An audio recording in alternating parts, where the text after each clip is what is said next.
So, another day. I measured the diameter again because everything is cold now, and it's spot on 0.69 and a little bit under 0.69, 0.685 or something like that.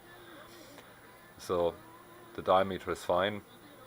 We just got a tiny bit of run out, which could be the crank internal, could be the bearings, could be anything. It's an engine, it's not a precision machine, so I'm pretty happy with that. So let's turn it around and mill the keyway, and we'll come back. So it's an hour later, and we got it pretty well set. It's about, now make it 300 vertical, and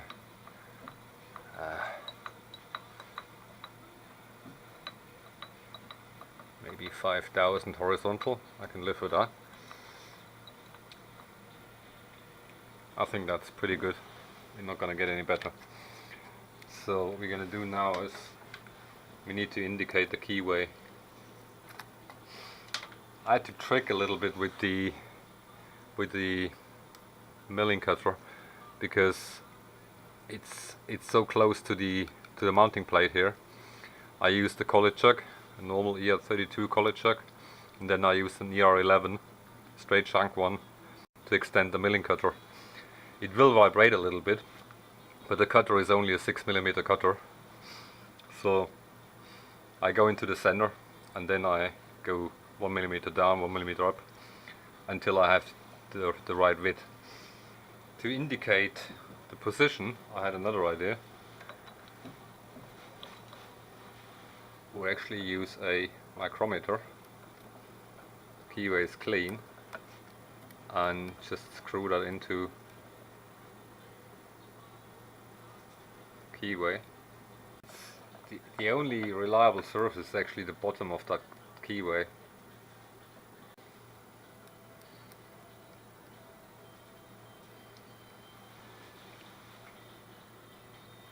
And then we are probably half a degree shy, so let's move that a little bit.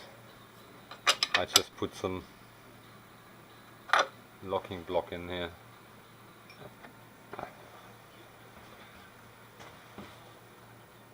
I'm looking at the end of the micrometer to get it in line with the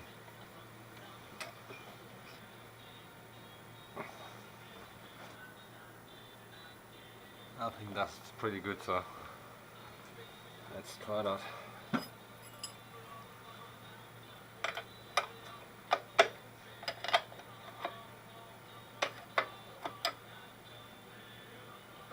That looks good to me. So just eyeball the center of the micrometer and the center of the milling cutter, and then we take a super light skim at the bottom and see where it touches. That's probably the only thing we can do. We should be still in center because I didn't change the height. So what we do, this is a 6mm milling cutter. So what we try is we go in and just do one pass and see where we are. So we can see the skim at the bottom basically, and if we're slightly off center we'll see it. I have no better idea. This thing is a bit hard to indicate. It looks like we are still magnifying glass here. It looks like we're pretty well on center, so give it a try. We are on. The engine is not super stiff on the table here.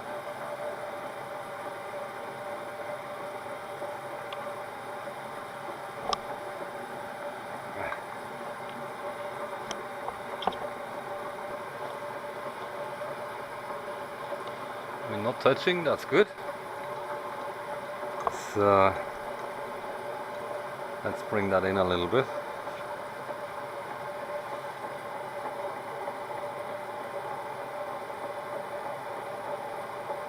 I'm about 3/4 in now, and just try to wind the thing back. We're not touching anything.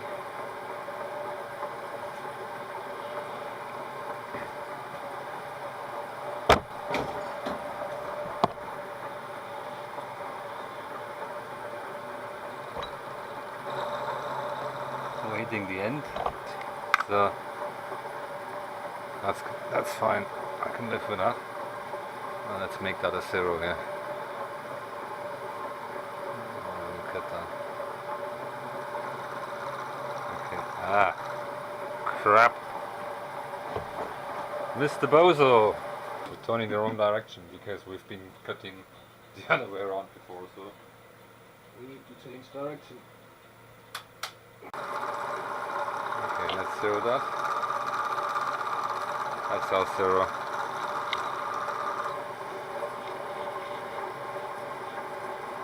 Doesn't look we disturbed something. That's good.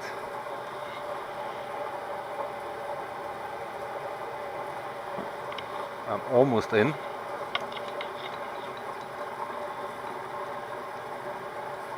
We're not touching.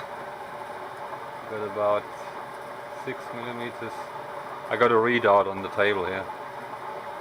It's one of these cheapo Chinese ones, but it does work well.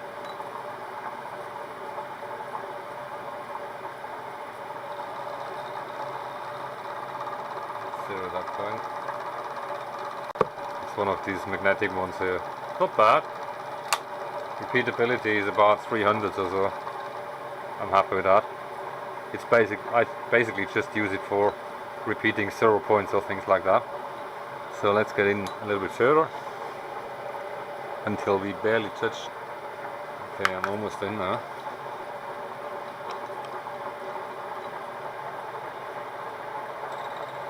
So now we're touching the ground here. Just about.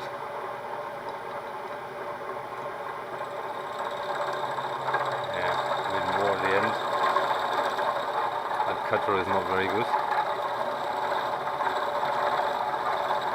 I was expecting some chatter here, so.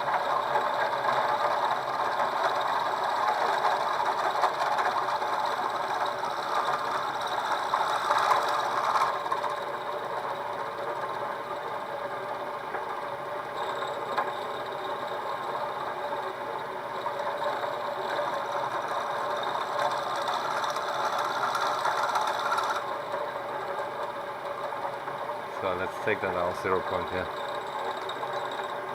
and check where we are. There is a bit of a ridge here. Okay. We are touching a tad more at the bottom, but I'm perfectly happy with that. So let's double check the size of our cutter. Because it's an imperial one, it might be not exactly 6 millimeter. It does cut, still sharp, so the reverse cutting didn't kill it.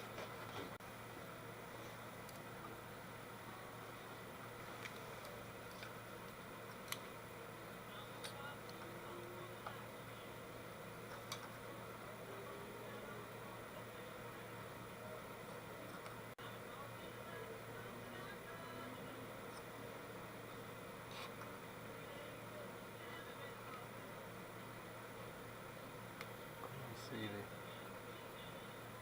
the edges here. 5.5 millimeter. So let's assume our cutter is 5.5. It may cut 6 because it doesn't run 100% round.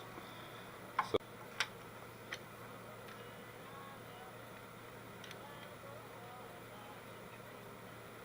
I'm going this way, so that's fine. Okay. So what I'm going to do is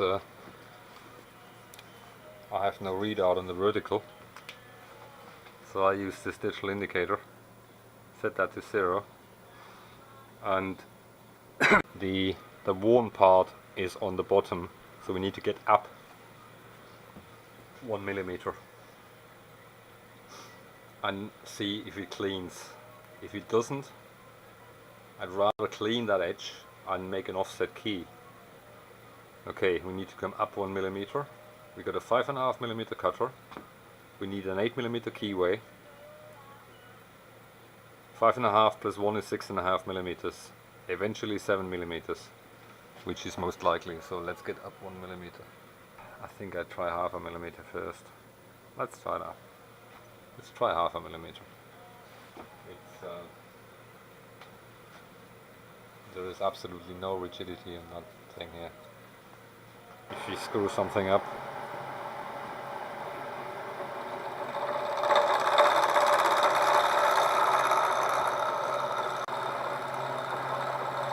I'd rather do one light cut and then just see what happens. The crankshaft is locked, but I don't know how good the lock is actually, so I'd rather live with a low chip load and a dual milling cutter at the end, but just want to get it done here. And you can hear there's a lot of flex in the cutter because its stick out is way too much. That's our 0. So let's get back out.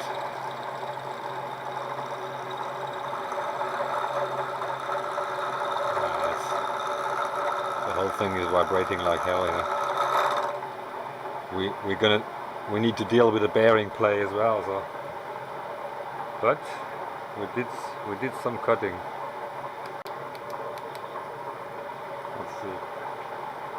Camera's in the way. Okay, I'm gonna do another pass with another 0.5 millimeter. We're still on 0.53, so the repeatability of the machine is quite good actually. I'm happy. And then we'll see, and then we'll come back.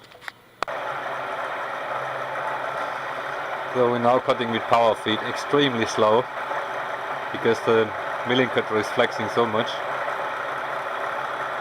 I got the power feed on the lowest speed, so maybe it's cutting. It's cutting, but hand feed it becomes a little bit uneven, so I'd rather do it with power feed.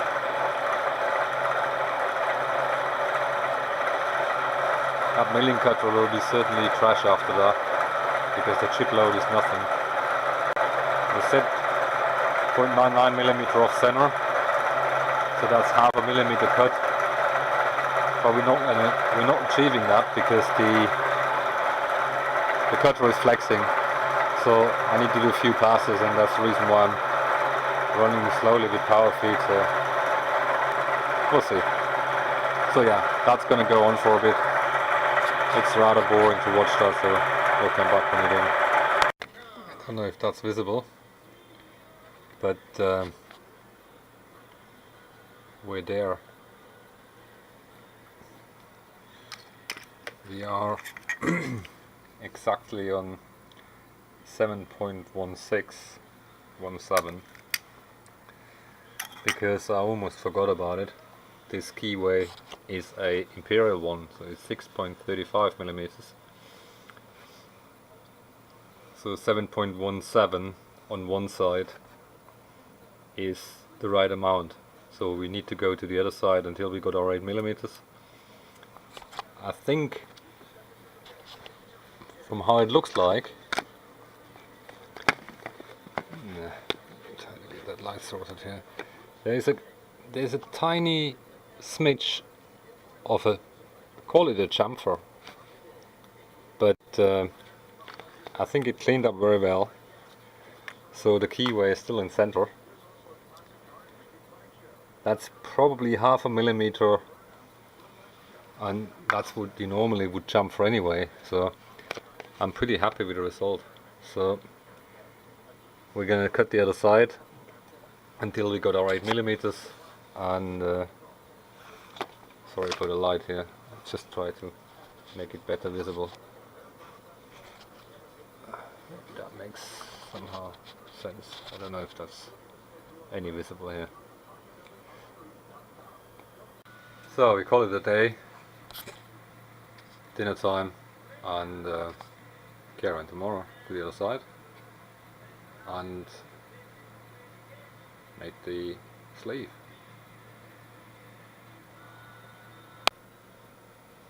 So we did the last pass, and it fits.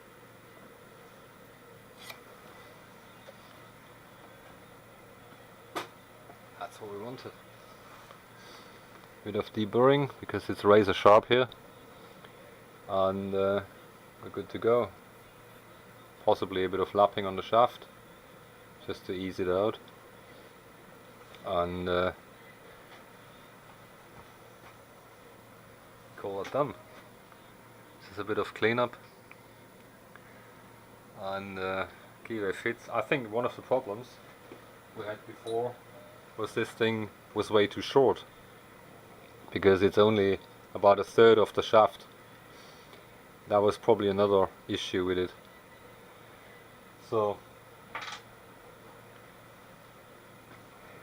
now we're gonna get the engine off here, double check the measurements, but they should be fine, and we're gonna make that boss, which is that one. Yeah, we need to make it new because there's not enough meat to bore it out, because the pulley groove goes too deep in, so if I bore it out, this thing will just fall off, so I need to make a new one. I've got some stock here which I recently found on my trailer, so we're gonna cut the piece off that one and make it on the lathe.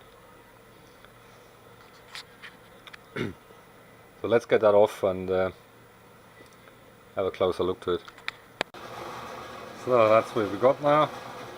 Looks all good, nice and straight. I didn't cut it to the end because there is a bit of a round here.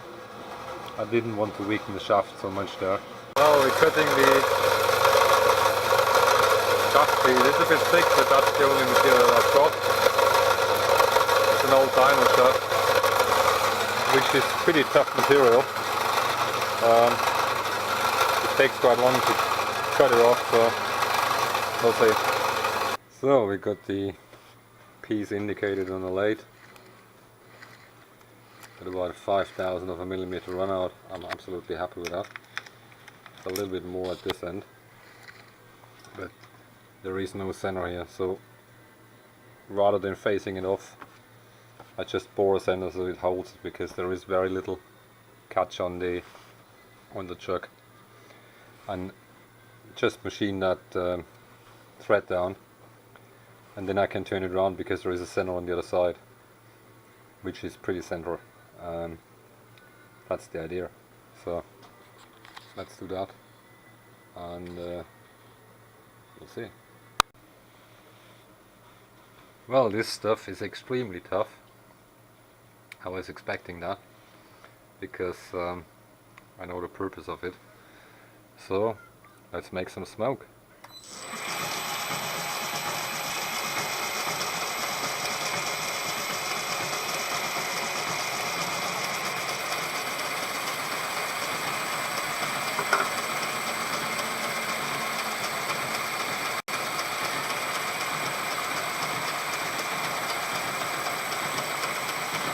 About 0.5 millimeter in diameter, and unbelievable how tough this stuff is.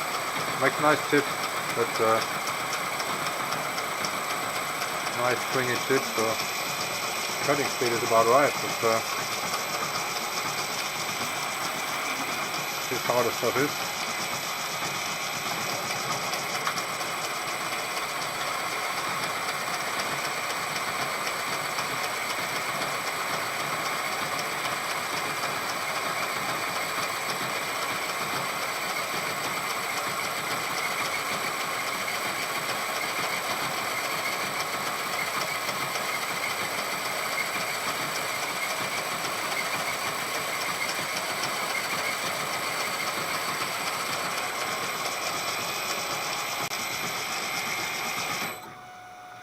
Cuts really nice. It's just unbelievably tough.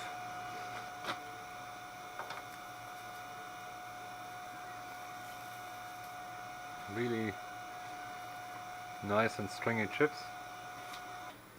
Surface finish is extremely nice. This is almost like a mirror finish. I don't know exactly what it is, but I know the material is extremely tough, because I can find it out what it is. I know who to ask, but yeah, that's gonna be a challenge. But on the other hand, it won't wear anymore. So let's machine that end down. Still about a millimeter to go, and then skim it as far as we can. These chips are razor sharp, you gotta be really careful. I think about 1/2 millimeter cut in diameter is the maximum I can go, because I'm actually running out of power on the machine. Let's make a few more chips and then we'll come back. So we turned it around, made the groove, and boring the hole here. It's pretty. That stuff is extremely tough. It's good fun actually.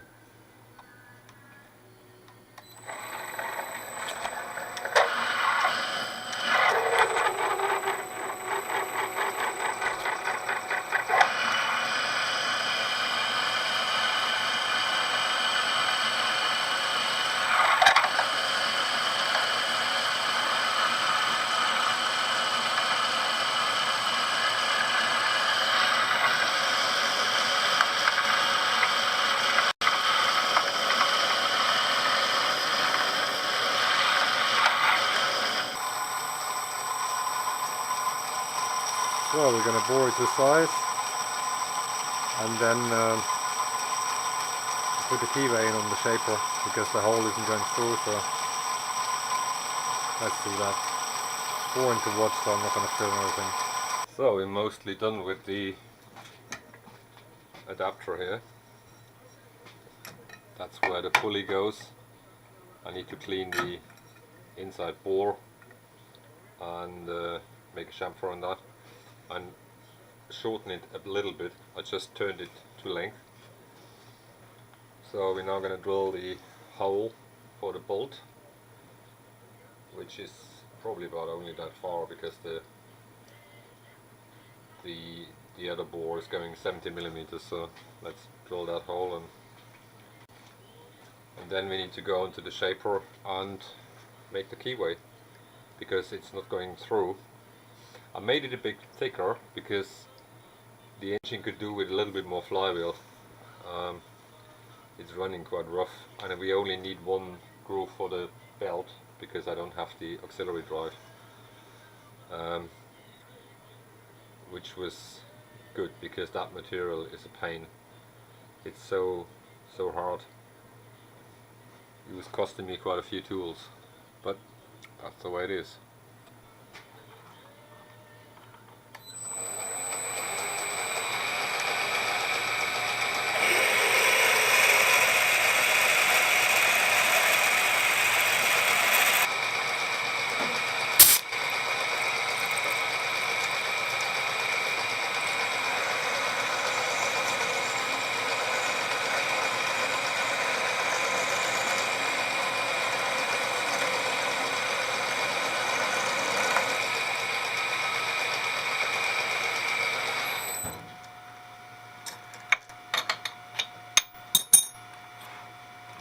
The end.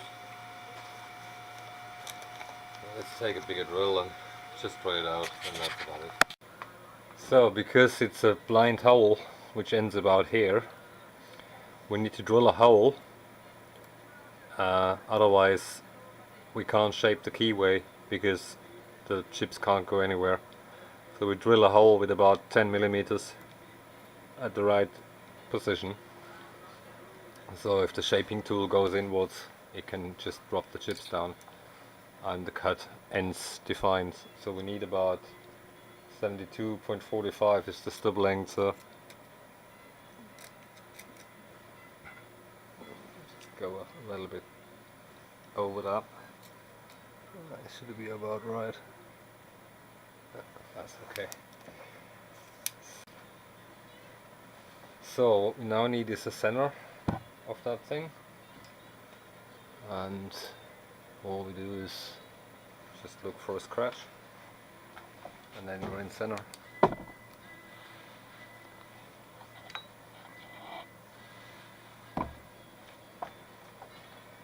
It's not super critical, it should be okay.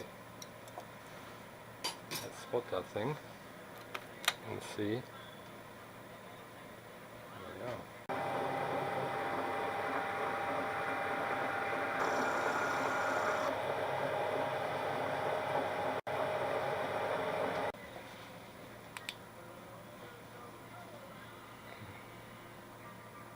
Should be good enough. Okay, let's drill that hole. I'm going rather slow because the stuff is extremely tough and don't want to kill my drill.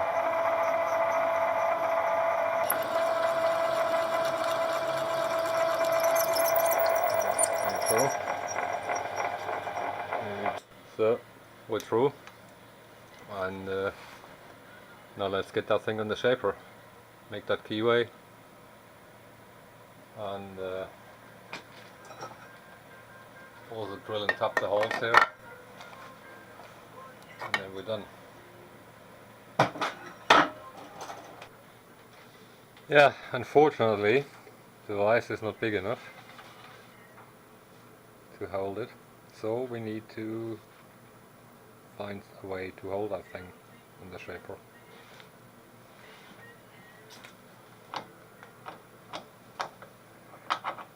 I got a handle for my vise now because I bought another one just because of the handle.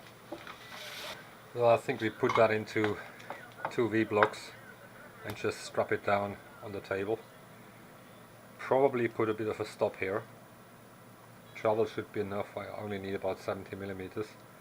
I need to change the clapper box to a solid one, and we'll see. That's not gonna happen today. So dinner time till tomorrow.